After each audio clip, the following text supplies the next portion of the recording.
Panorama group, जो सोचता है वो करता है। आपके अपने सपनों का आशियाना। नमस्कार, भारत लाइव देख रहे हैं आप। हम रोज सुबह 7:30 बजे आपसे मिलते हैं खेल समझिए में, और बाबा से हम खबरों के पीछे के बारे में हम समझते हैं। तो आज हमारे पास एक विशेष टॉपिक है हमारे पास, जिसमें आज हम जानेंगे बाबा से कि मोदी नीतीश चिराग का नसीब तय करेगी। मोदी नीतीश चिराग का नसीब तय करेगी 3 फेज की 14 सीटें। काउंटडाउन शुरू। तो अब हम सीधे बाबा से बातें करते हैं, इसके पीछे की क्या है आखिरकार बातें। जी बाबा, क्या कहना है आपका इस पे? देखिए, 3 राउंड के चुनाव हो गए, 7 राउंड में कुल चुनाव होने हैं जी। अलग अलग तरह से आपने देखा होगा कि इस पर विश्लेषण हो रहे हैं, अपने अपने विचार दिए जा रहे हैं, एग्जिट पोल आ रहा है, पब्लिक ओपिनियन को लेकर के फिर से सारी चीज़ें बताई जा रही है कि कौन जीत रहा है, कौन हार रहा है जी। लेकिन सबसे पहले ये समझना जरूरी है कि इन 14 सीटों में कौन कितने सीट पे लड़ रहा है, जीता हुआ कौन कितने सीट पर है। जी 14 में से 13 सीटों पे एनडीए जीते हुए हैं। जी 1 सीट इंडिया के पास है जो कि जी। कांग्रेस के पास है। तो अगर हम उसको फार्मूले की तरह सेट करते हैं तो 8 सीटों पे इन जो 3 फेज के चुनाव 3 हुए, फेज के चुनाव। उसमें से जेडीयू के पास है। जी इसमें 3 सीट पर बीजेपी लड़ रही है, जी। 1 सीट पर हम लड़ रही है और 2 सीट पे एलजेपी का लड़ रही है। प्रत्याशी लड़ रहा है। जी ऐसी स्थिति में आप देख सकते हैं कि जब ये परिणाम आएंगे तो जनता दल यूनाइटेड, खास करके नीतीश जी। कुमार और जो भारतीय जनता पार्टी है, ये दोनों कहीं ना कहीं परेशान जरूर होंगे जी क्योंकि इनकी जीती हुई सीटें हैं और इंडिया गठबंधन के लिए हारने के लिए कुछ नहीं है। जी जो भी इसमें से गेन करती है, कोई भी सीट अगर जीत जाती है जी। तो उसका फायदा होगा, तो बिल्कुल। निश्चित रूप से इनका घाटा होगा। और ऐसी स्थिति में नसीब इन तीनों का कैद है। जी। अब इसको ऐसे समझिए कि जब ये चुनाव की प्रक्रिया चल रही थी तो पहले और दूसरे राउंड में जब मतदाताओं ने अपना रुझान वोट तक जाने का नहीं दिखाया, जी स्लो हो गया वोटिंग, तो सबकी चिंताएं बढ़ गई बिल्कुल। कि आखिर होगा क्या। इसके लिए 2 चरण के बाद बीच में जो तीसरे चरण और दूसरे चरण के बीच में जो गैप मिला था वो का लंबा गैप था। जी उस गैप के बाद आपने देखा होगा कि बहुत सारे प्रयास हुए। उस प्रयास के बाद चुनाव आयोग से लेकर के राजनीतिक दल सभी, हम लोग भी इसमें जुटे हुए थे कि आप जी। वोट दीजिए, वोट दीजिए, वोट दीजिए, जागरूकता फैलाया फैलाया जा रहा था, जिसका नतीजा या परिणाम यह आया कि वोटिंग प्रतिशत बढ़ा। 60% से ज़्यादा वोट हुए जी। और ये उत्साह देने वाले थे। लेकिन इन सब के बाद जो आपने देखा कि 543 सीटों में 283 सीटों पर जो चुनाव हो चुके हैं, जी ये निर्णायक भूमिका में, जिसकी चर्चा हम लोग पिछले 2 दिन से कर रहे हैं। जी तो इन 283 में से 272 का आंकड़ा जो है वो जीत करके और सरकार बनाने का आंकड़ा है। बिल्कुल।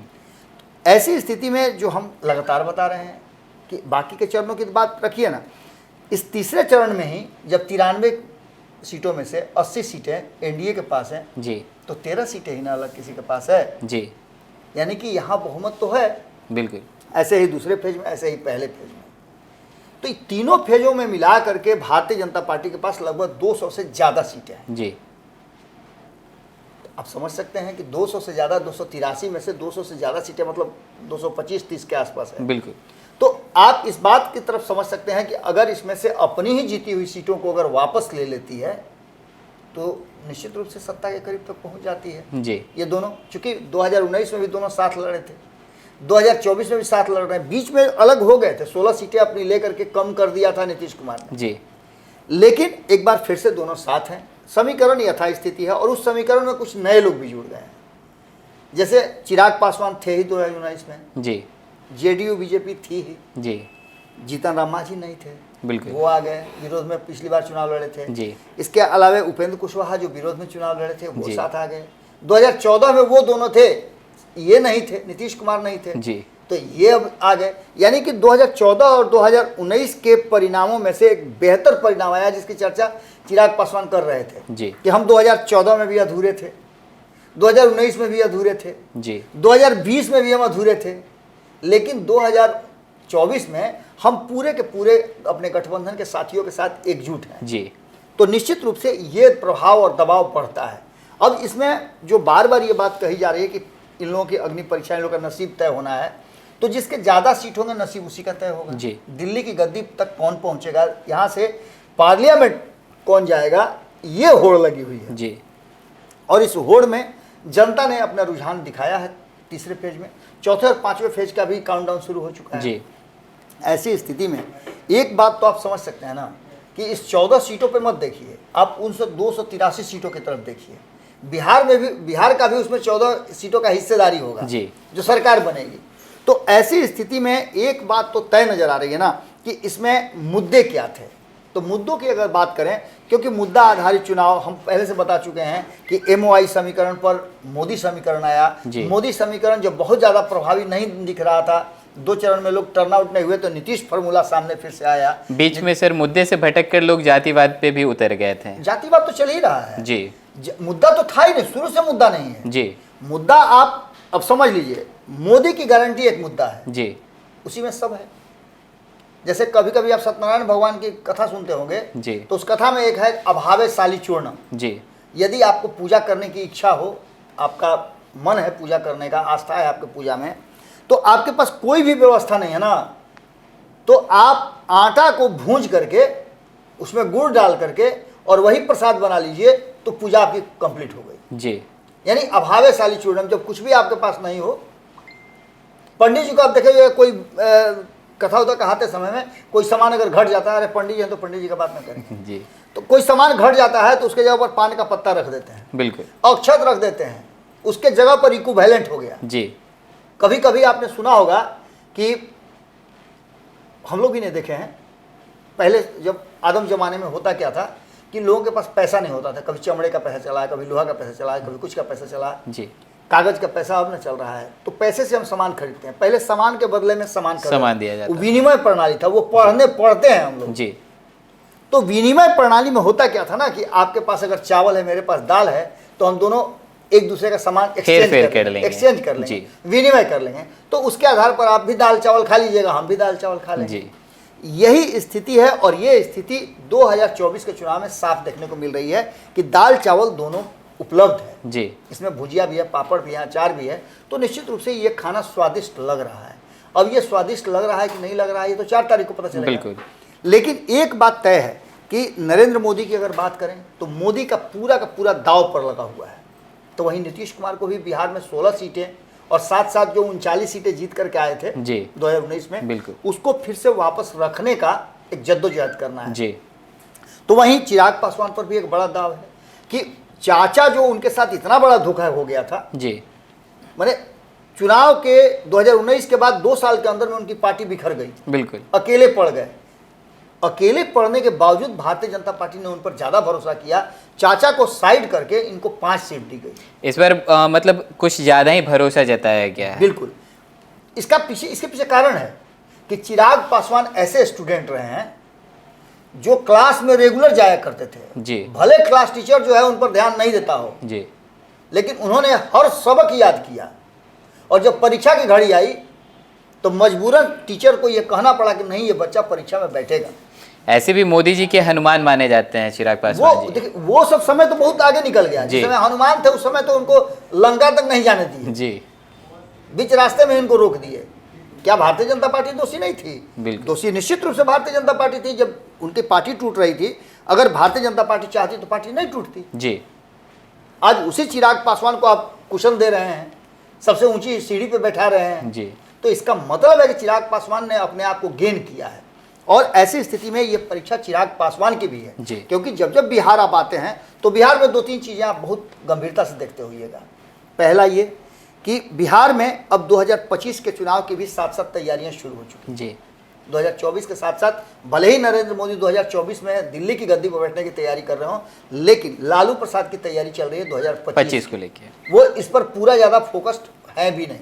अगर होंगे भी तो आप समझ ही रहे हैं ना कि आप उनके साथ आए हुए जो मुकेश सहनी है वो कहाँ 2024 की बात कर रहे हैं जी। वो तो सीधे कह रहे हैं 2025 में हम उप मुख्यमंत्री बनेंगे, अपने समाज को आरक्षण देंगे, उसके बाद हम लोग अपना आगे का राजनीति करेंगे। बिल्कुल। तो सीधी सी बात है कि यहाँ परीक्षा जो है वो नीतीश कुमार की होनी है, परीक्षा नरेंद्र मोदी की होनी है और परीक्षा चिराग पासवान की होनी है। एक सीट है उपेंद्र कुशवाहा के पास जी।